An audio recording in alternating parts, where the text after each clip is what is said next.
Example number 7 को solve करते हैं। तो एग्जाम्पल नंबर 7 के अंदर आप देख सकते हो इस तरह से दो इक्वेशन हमें दी हुई है और ये क्वेश्चन पहले आया हुआ क्वेश्चन है एग्जाम में। तो यहाँ पे आप देख सकते हो सबसे पहले हम क्या करेंगे, इनको नोट करेंगे कि इक्वेशन नंबर 1 हम क्या कहेंगे, सबसे पहले इक्वेशन को हम बोल देंगे इक्वेशन नंबर 1 और दूसरी को मैंने बोल दिया इक्वेशन नंबर 2। तो इस तरह से हमने यहाँ पे नोट कर लिया। अब हम क्या करेंगे, इक्वेशन नंबर 1 को सोल्व करेंगे। तो यहाँ पे आप देख सकते हो सबसे पहले मैं क्या करूँगा, डी के रूम में लिखूंगा इसको। तो ये जो इक्वेशन नंबर 1 है इसको मैंने क्या लिख दिया इस तरह से। तो मैं लिख के दिखाता हूँ। यहाँ पे क्या हो जाएगा, dx प्लस का 2x माइनस का 3y इक्वल टू टी। तो यहाँ पे आप देख सकते हो यहाँ पे भी x है और यहाँ पे भी x है। तो मैं कॉमन लूंगा तो यहाँ पे क्या बचेगा, d प्लस 2। तो यहाँ पे आप देख सकते हो d प्लस 2 x कॉमन आ चुका है। इस तरह से इक्वेशन 1 को हमने यहाँ पे लिख दिया। अब इसी तरह से हम क्या करेंगे, इक्वेशन 2 को भी लिखेंगे।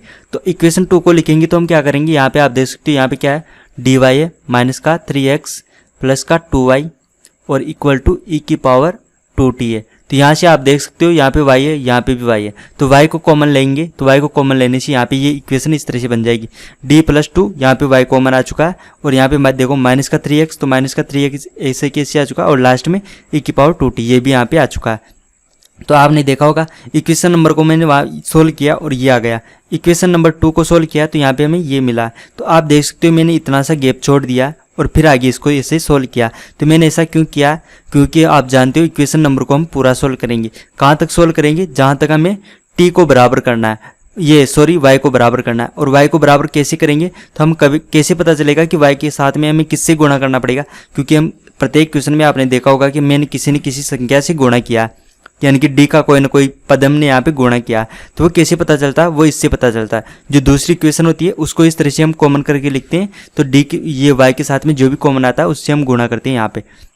तो यहाँ पे किससे गुणा करेंगे, d प्लस 2 से। तो हम इसको क्या करेंगे, d प्लस 2 से गुणा करेंगे। यहाँ पे गुणा किस साइड में करेंगे, आगे की तरफ गुणा करेंगे, इस तरफ इसको गुणा करेंगे। इसलिए मैंने पहले इसको सोल्व किया ताकि हमें ये पता चल जाए कि हमें इसको किससे गुणा करना है। तो यहाँ पे ये हमें पता चल चुका है। तो अब हम क्या करेंगे, यहाँ पे इसको गुणा करेंगे, किससे गुणा करेंगे, d प्लस 2 से। तो d प्लस 2 से यहाँ पे क्या करेंगे, संक्रिया ले लेंगे। ये d प्लस 2 की संक्रिया हमने क्या कर दिया, इसमें लगा दिया। इसमें लगा दिया तो आप देख सकते हो इसके आगे क्या हो गया, d प्लस 2। और यहाँ पे देखो, यहाँ पे आप देख सकते हो यहाँ पे मैं पहले से क्या दिया हुआ है, यहाँ पे d प्लस 2 दिया हुआ है और इसके आगे हम क्या करेंगे, d प्लस 2 से गुणा करेंगे। तो क्या हो जाएगा, d प्लस 2 की पावर 2 हो जाएगा। और यहाँ पे x ऐसे क्या गया, यहाँ पे भी आप देख सकते हो y से आगे क्या होगा, d प्लस 2। मैंने क्या कहा था, जो संक्रिया होती है वो क्या होती है, आगे की तरफ लगती है। तो यहाँ पे हमने y के आगे लगा दिया इस तरह से। इसी तरह से हम t के आगे लगाएंगे तो ये आ जाएगा इक्वेशन इस तरह से। अब ये जो इक्वेशन है इसको थोड़ा सा सोल्व करेंगे हम। कैसे सोल्व करेंगे, यहाँ पे क्या है, t अंदर गुणा हो जाएगी। तो अंदर गुणा होने के बाद हमें क्या मिलेगा, यहाँ पे आप देख सकते हो dt प्लस 2t। तो यहाँ पे देखो d का मतलब क्या होता है, d अपॉन dt। तो यहाँ पे t अंदर गुणा होगा तो यहाँ पे क्या हो जाएगा, t अपॉन टी। तो ये क्या हो जाएगा, 1 हो जाएगा। तो इसका मान आपको क्या मिलेगा, 1 मिलेगा। तो यहाँ पे इस इक्वेशन को आप क्या लिख सकते हो, 1 प्लस 2t। तो यहाँ पे इसको मैं इस तरह से चेंज कर दूंगा। ये इक्वेशन आप देख सकते हो सेम टू सेम लिख दिया मैंने बराबर के इस साइड तो मैंने पूरा सेम टू सेम लिख दिया और इस साइड कर दिया 2t प्लस 1। तो आप देख सकते हो 2t प्लस 1 कैसे आया था। तो dt को हम क्या बोलेंगे, इस तरह से dt अपॉन dt। तो dt अपॉन dt क्या होता है, 1 होता है। इसलिए यहाँ पे क्या गया, ये इक्वेशन आ चुकी है। और इस इक्वेशन को मैंने क्या बोल दिया, इक्वेशन नंबर 3। तो आप देख सकते हो इक्वेशन नंबर 1 को सोल्व किया तो इक्वेशन नंबर 3 तक सोल्व किया। कैसे किया, यहाँ पे इससे गुणा किया और इससे गुणा करना है। ये कैसे पता चला, जब हमने पहले इसको सोल्व किया था इतना सा। तो हमेशा आप देख रहे होंगे कि मैंने प्रत्येक एग्जाम्पल में इस तरह से जगह छोड़ दी थी बीच में और लास्ट में पहले इसको सोल्व किया था। मैं इसीलिए ऐसा कर रहा हूँ ताकि हमें ये पता चल जाए कि हमें किससे गुणा करना है। अब आप देख सकते हो ये जो इक्वेशन नंबर 3 है, इसका जो y है और इसका y दोनों एक जैसे दिखने लगा है। लेकिन यहाँ पे देखो केवल इतना सा अंतर है, यहाँ पे 3 है और यहाँ पे 3 नहीं है। तो 3 क्या करना है, 3 बनाना है। तो 3 कैसे बनेगा, यहाँ पे इसको मैं 3 से गुणा कर दूंगा पूरी इक्वेशन को। तो 3 से गुणा करेंगे तो ये इक्वेशन इस तरह से आ जाएगी। हमने इसको क्या किया, 3 से गुणा किया। जैसे 3 से गुणा किया तो ये इक्वेशन ऐसे बदल गई। अब इसको हमने बोल दिया इक्वेशन नंबर 4। तो अब आप देख सकते हो इक्वेशन नंबर 4 और इक्वेशन नंबर 3 की तुलना कर सकते हो आप। तो यहाँ पे जो y वाला सेम है, यहाँ पे भी y वाला पूरा पद यहाँ पे सेम है, बस केवल इतना सा अंतर है, यहाँ पे माइनस का चिन्ह है और यहाँ पे प्लस का चिन्ह है। तो आप देख सकते हो यदि मैं इक्वेशन नंबर 3 और इक्वेशन नंबर 4 दोनों को मैं क्या कर दूं, ऐड कर देता हूँ। 3 को और 4 को मैं जोड़ता हूँ तो हमें क्या मिलेगा, ये जो y वाला पद है, ये वाला और ये वाला, ये दोनों एक दूसरे को कैंसिल कर देंगे क्योंकि ये तो माइनस का है और ये क्या है, प्लस का है। तो हम इन दोनों को ऐड करते हैं, समीकरण नंबर 3 प्लस समीकरण नंबर 4। तो हमें देखो समीकरण नंबर 3 व समीकरण नंबर 4 को जोड़ेंगे, तो जोड़ने से क्या मिलता है, तो आप देख सकते हो इस साइड में क्या है 2t + 1 और यहाँ पे क्या है 3e⁻2t, तो इनको जोड़ेंगे तो क्या हो जाएगा 2t + 1 + 3e⁻2t। तो यहाँ पे आप देख सकते हो इसको और इसको ऐड करके लिख दिया। अब बराबर के इस साइड की बात करते हैं, तो बराबर के इस साइड आप देख सकते हो क्या क्या हमारे पास, यहाँ पे देखो ये तो पूरा कैंसिल हो जाएगा, ये यहाँ पे देखो ये y वाला और ये y वाला, तो ये तो जोड़ने से कैंसिल हो जाएगा। तो इस साइड में हमारे पास क्या बचेगा, यहाँ पे देखो d + 2 ये आप देख सकते हो यहाँ पे x गुणा में, तो x को हम बाद में लिख देंगे। और यहाँ पे इस साइड में क्या बचेगा -9, तो आप देख सकते हो यहाँ पे क्या हो जाएगा -9, और इसके साथ में भी x गुणा में और इसके साथ में भी x गुणा में, और इस साइड में बराबर लगा हुआ, तो बराबर के इस साइड में तो क्या है ये हमें पता चल गया। तो यहाँ पे इसको तो हम छोड़ देते हैं, इसको सोल्व करते हैं यहाँ पे। तो यहाँ पे क्या हो जाएगा d + 2, इसकी पावर क्या आ रही है 2 आ रही है और माइनस की 9 आ रहा है, और मैं यहाँ पे इसको कॉमन ले लेता हूँ x को, तो x को तो कॉमन ले लेंगे और बराबर की साइड आपको क्या मिल रहा है ये मिल रहा है। अब यहाँ पे इसको सोल्व करोगे तो यहाँ पे देखो पावर 2 को ओपन करेंगे तो क्या होगा d⁻2 + 2d + का 4 और -9, और यहाँ पे x यहाँ पे गुणा में आ जाएगा लास्ट में क्योंकि कॉमन आ रहा है x, और बराबर यहाँ पे क्या मिलेगा आपको इस साइड यहाँ पे ये पद मिल जाएगा ऐसे कैसे। तो आप देख सकते हो यहाँ पे d⁻2 + 2d, ये सॉरी यहाँ पे 4d होगा क्योंकि यहाँ पे इसकी पावर 2 को खोलोगे तो आपको यहाँ पे 4d मिलेगा। तो आप देख सकते हो d⁻2 + का 4d, और यहाँ पे -9 कैसे हुआ +4 -9, तो ये क्या हो जाएगा -5। तो यहाँ पे देख सकते हो आप क्या हुआ -5, और यहाँ पे लास्ट में क्या आ रहा है x गुणा में आ रहा है, तो आप देख सकते हो x गुणा में आ रहा है। तो इस तरह से हमें ये इक्वेशन मिल चुकी है, ये इक्वेशन। और ये इक्वेशन को कैसे सोल्व करते हैं ये तो आपको आता होगा, नहीं आता है तो चैप्टर नंबर 5 पढ़ना। कौन सा चैप्टर पढ़ना है, चैप्टर नंबर 5। चैप्टर नंबर 5 के अंदर इस इक्वेशन को सोल्व करना हमने सीखा है। इसका मतलब क्या है कि चैप्टर नंबर 5 के अंदर ऐसी कोई भी इक्वेशन आ जाए आपके पास तो आप उसको सोल्व कर सकते हो। ये हमने पढ़ा था चैप्टर नंबर 5 में। अगर आपने चैप्टर नंबर 5 नहीं पढ़ा है तो ये चैप्टर आपको बिल्कुल भी समझ में नहीं आएगा, क्योंकि इसके अधिकतम जो एग्जाम्पल और क्वेश्चन है वो चैप्टर नंबर 5 के अकॉर्डिंग सोल्व होते हैं। तो आप देख सकते हो इसको मैं चैप्टर नंबर 5 में कैसे सोल्व किया था हमने, वैसे सोल्व करेंगे। तो यहाँ पे क्या करेंगे, सबसे पहले इसका क्या लिखेंगे, फंक्शन ऑफ डी लिखेंगे। फंक्शन ऑफ डी क्या होता है, जो परतंत्र चर होता है। परतंत्र चर का मतलब क्या है, जो ऊपर आता है। यहाँ पे देखो x परतंत्र चर है, y परतंत्र चर है, तो y तो इसमें से हट गया तो y का तो कोई मतलब ही नहीं है। x यहाँ पे क्या है, परतंत्र चर, और x के साथ में ये जो d का फलन आ रहा है उसको हम बोलते हैं फंक्शन ऑफ d। तो हम इसको क्या बोल देंगे, यहाँ पे आप देख सकते हो फंक्शन ऑफ d बोल दिया। अब ये जो फंक्शन ऑफ d है इसकी सहायता से हम क्या लिखेंगे, सहायक समीकरण। और सहायक समीकरण क्या होती है, फंक्शन ऑफ m = 0। तो यहाँ पे आप देख सकते हो मैंने क्या कर दिया, फंक्शन ऑफ m = 0 कर दिया। ये होती है सहायक समीकरण। अब यहाँ पे आप इनको मैच कर सकते हो, ये भी फंक्शन है ऐप का, ये भी फंक्शन है ऐप। और यहाँ पे देखो यहाँ पे क्या है, m है और यहाँ पे d है। ये इससे आपको क्या समझ में आ रहा है कि जहाँ पे आपको d दिख रहा है वहाँ पे आपको क्या रखना है, m रखना है, और फिर क्या कर देना, 0 के बराबर लगा देना। तो यहाँ पे देखो यहाँ पे d था तो यहाँ पे हमने क्या रख दिया, m रख दिया। यहाँ पे भी d है तो d के स्थान पे हमने क्या रख दिया, m रख दिया, और फिर इसको किसके बराबर कर दिया, 0 के बराबर कर दिया। तो इसको 0 के बराबर हमने कर दिया। तो यहाँ पे से ये समीकरण आ गई, इसको हम बोलते हैं सहायक समीकरण। ये जो सहायक समीकरण है इसका गुणनखंड करेंगे हम, तो आप देख सकते हो इसका गुणनखंड होगा इस तरह से m-1 m + 5। अब यहाँ से हमें m के 2 मान मिलेंगे, तो वो मान मिलेंगे इस तरह से, m का मान +1। इसको जब सोल्व करेंगे तो m का मान +1 मिलेगा। जब इसको करेंगे यहाँ पे 0 के बराबर तो क्या मिलेगा, m का मान -1 मिलेगा। तो इस तरह से हमें m के 2 मान मिल चुके। अब जब m का मान मिल जाता है तो हम क्या करते हैं, CF लिखते हैं। तो CF कैसे लिखेंगे, तो ये चैप्टर नंबर 5 में हमने पढ़ लिया था, यहाँ पे मैं डायरेक्ट लिख रहा हूँ। तो हमने डायरेक्ट इस तरह से CF लिख दिया। तो ये जो CF है, CF के बाद में हम क्या करते हैं, PI ज्ञात करते हैं। और PI कैसे ज्ञात करते हैं, PI का सूत्र होता है 1 फंक्शन ऑफ D और इंटू Q। तो यहाँ पे देख सकते हो Q क्या है, right hand side. Right hand side में आप देख सकते हो हमारा जो इक्वेशन है इसका राइट हैंड साइड ये है। तो और यहाँ पे PI का सूत्र लगा देंगे। तो PI का सूत्र 1 फंक्शन ऑफ D। तो फंक्शन ऑफ D आपको क्या दिख रहा है, ये दिख रहा है। तो हमने यहाँ पे लिख दिया फंक्शन ऑफ D, और फिर आगे क्या, इंटू Q। तो Q के स्थान पे क्या था, ये। तो यहाँ पे देखो Q के स्थान पे मैंने इसको यहाँ पे लिख दिया। अब आप देख सकते हो हम इसको सोल्व करेंगे। तो सोल्व कैसे करेंगे, जब भी आप PI ज्ञात करते हैं तो प्लस या माइनस होता है तो हम उसको अलग अलग करके लिख सकते हैं। तो यहाँ पे देखो ये एक बार तो इसके साथ में लिखूंगा इस फंक्शन को, और दूसरी बार में इसके साथ में लिखूंगा। ऐसा क्यों कर रहा हूँ, क्योंकि e की पावर में जब भी आता है तो उसको हम डायरेक्ट सोल्व कर सकते हैं, और जब भी t के रूम में आता है, जब भी t या t की कोई भी घात आ जाती है तो हम कैसे सोल्व करते हैं, तो हम इनफाइनाइट श्रेणी बनाकर सोल्व करते हैं। तो वो इनफाइनाइट श्रेणी कैसे बनाते हैं चैप्टर नंबर 5 में मैंने पढ़ा था, यहाँ पे मैं डायरेक्ट समझाऊंगा।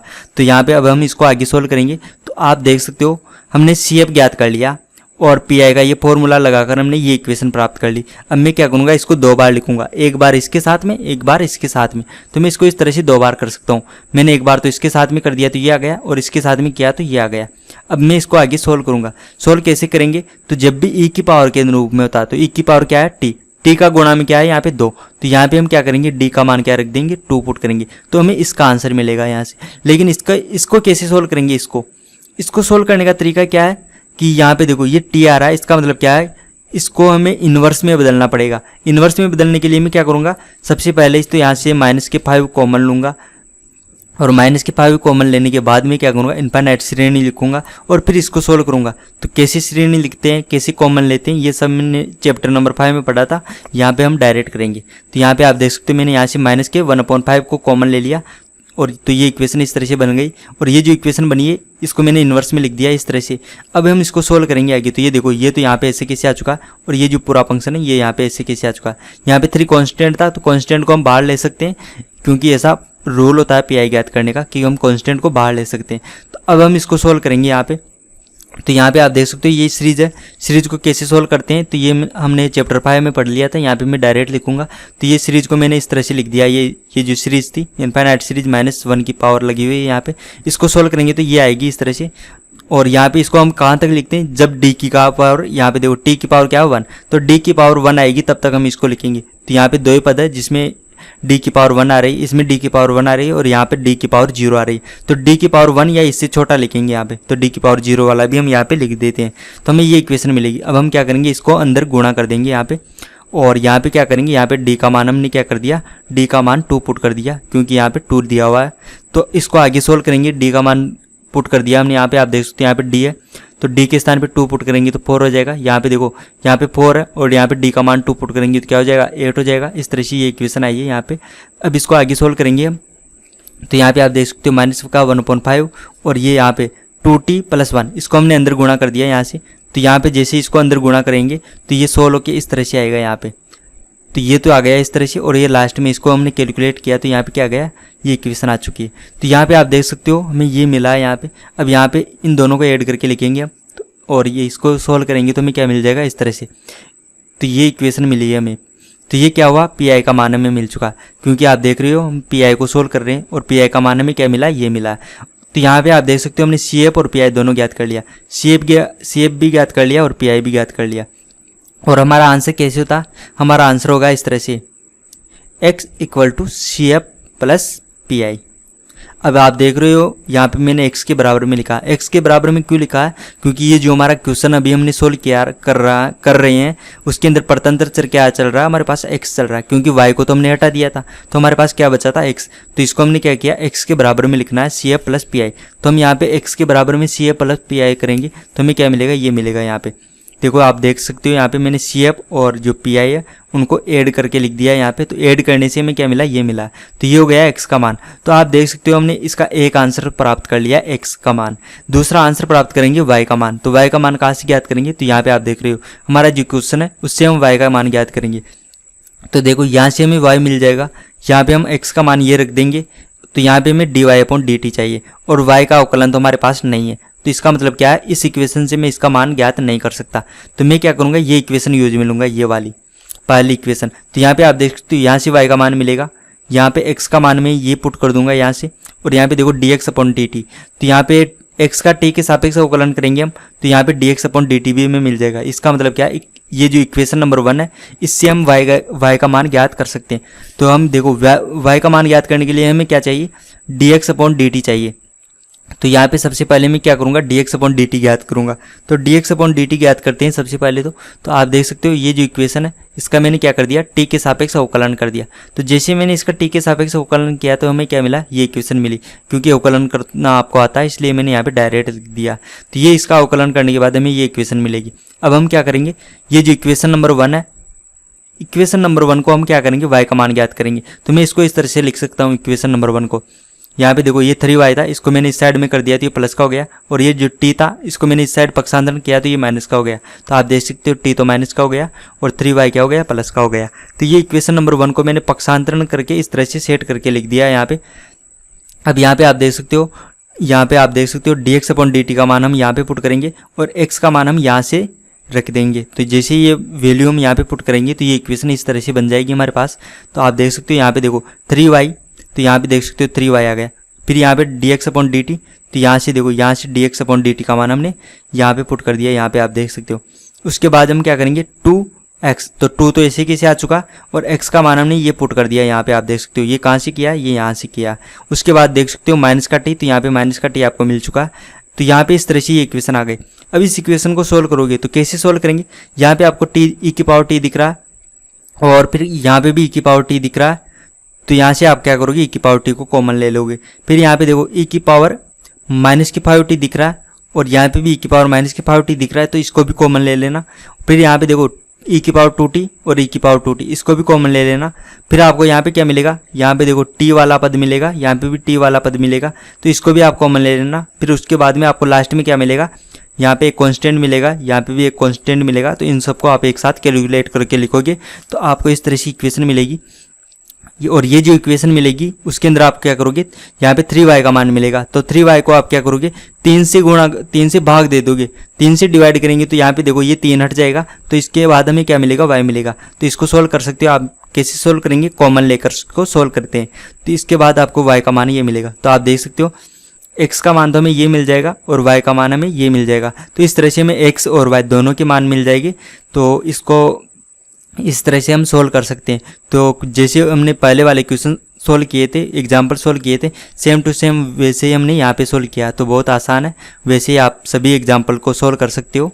अगर आपको हमारे वीडियो से हेल्प हो रही है तो हमारे यूट्यूब चैनल को सब्सक्राइब कीजिए। और आपको फिजिक्स, केमिस्ट्री, मैथ, बायो या किसी भी कॉम्पिटिटिव एग्ज़ाम के PDF नोट्स चाहिए तो आप हमारा ऐप डाउनलोड कर सकते हो। ऐप हमारा क्यूरियोसिटी फाउंडेशन नाम से प्ले स्टोर पे मिल जाएगा, या हमारे चैनल पे कितने जो भी वीडियो है उसकी डिस्क्रिप्शन बॉक्स में जाइए, वहाँ पे आपको हमारे ऐप का लिंक मिल जाएगा, वहाँ से भी आप डाउनलोड कर सकते हो। तो आप हमारे ऐप को डाउनलोड कीजिए, हमारे यूट्यूब चैनल को सब्सक्राइब कीजिए और वीडियो को शेयर कीजिए अपने फ्रेंड्स के साथ।